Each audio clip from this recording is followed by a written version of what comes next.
ఇవాళ నేనైతే paneer curry వండుతున్నాను. Paneer curry నాకైతే అస్సలు రాదండి. నిజంగా చెప్పాలంటే నేనైతే కంపల్సరీగా యూట్యూబ్‌లో చూసే వీడియో పెడుతున్నాను. మీరు ఎలాంటి కామెంట్ పెట్టినా నాకేం అభ్యంతరం లేదు. ఎందుకంటే మా చిన్నమ్మాయి చాలా గోల గోల చేస్తుంది. చపాతీలోకి పన్నీర్ కర్రీ అని.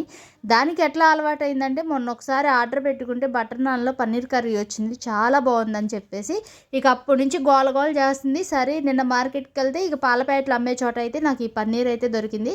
200 గ్రాములు వచ్చేసి 90 రూపాయలు అయితే తీసుకున్నాడు. సరే ఎలా ఉంటుందో ఏంటో అని చెప్పేసి నేనైతే కొనుక్కొచ్చాను. తెల్లారి కూర వండుతుంటే మాత్రం ముక్కలైతే విడిపోతాయేమో, ఎక్కడ పీస్ పీస్ అయిపోతాయేమో అని చెప్పేసి జాగ్రత్తగా కట్ చేస్తే ఎక్కడ ఏ పొరపాటు అయితే రాలేదు.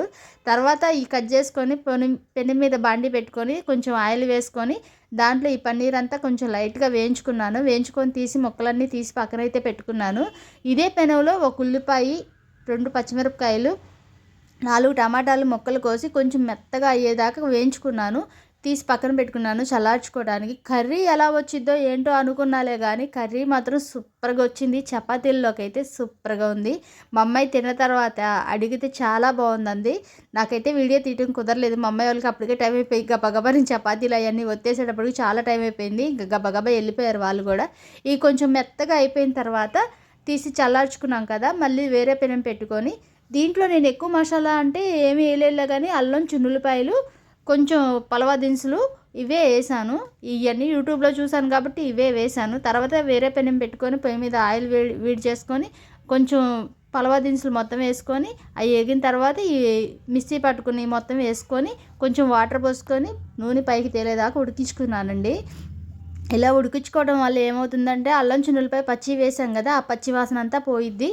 తినడానికి కూడా టేస్ట్ చాలా బాగుంటుంది. ఇక అలా ఉడికించుకున్న తర్వాత దీంట్లో పసుపు తగినంత ఉప్పు, కొంచెం పసుపు వేసుకొని బాగా కలుపుకొని కొంచెం నూనె పైకి తేలిన తర్వాత దీంట్లో నేనైతే కారం వేసుకుంటున్నాను. కారం ముందుగా వేసామంటే ఏంటంటే ఎర్రగా అయిపోయి ఆ నూనె పైకి తేలేది కనపడదు. అప్పుడు తర్వాత పైకి నూనె తేలిపోయి బాగోదు కాబట్టి లాస్ట్లో వేసుకున్నాను.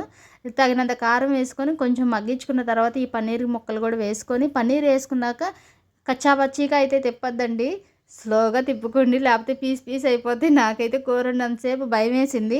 ఇక తర్వాత కొంచెం మగ్గిన తర్వాత గరం మసాలా చల్లుకొని దీంట్లోనే కొంచెం కొత్తిమీర కూడా చల్లుకొని పైన జీడిపప్పులు వేసుకుంటే సూపర్గా ఉంది. నిజంగా చపాతీలో తింటుంటే మాత్రం సూపర్గా ఉంది. మా అమ్మాయికి అయితే చాలా బాగా నచ్చిందంట. మీకు కూడా నచ్చితే నాకైతే కంపల్సరీగా కామెంట్ పెట్టండి. మా వీడియో నచ్చితే మాత్రం లైక్ అండ్ సబ్స్క్రైబ్ చేసుకోండి. ఇది వీడియో. Bye bye.